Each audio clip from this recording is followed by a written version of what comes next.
पंजाब जौन धरती कभी अन्नदाता कहल जात रहे, आज उहे धरती पैसा ना लाश गिनत बा। बाढ़ के लहर घर के दीवार खेत के मेड़ सब तोड़ दियलस। किसान के वो फसल के जेकरा खातिर वो रोज पसीना बहावत रहे, आज पानी चाट गए। छोट छोट बच्चन के स्कूल बैग अब कीचड़ में तैरत बा, और माई जे अपन बच्चा खातिर हर रोज दुआ मांगत रहे, आज छत पे हाथ जोड़ के आसमान से मदद मांगत बा। फसल गवलस, घर गवलस, बाकी तोहार भविष्य भी बह गईल बेटा।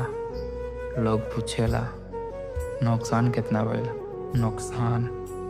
नुकसान इ नइखे भैया, इ तो जिंदगी के सपना डूब गईल बा।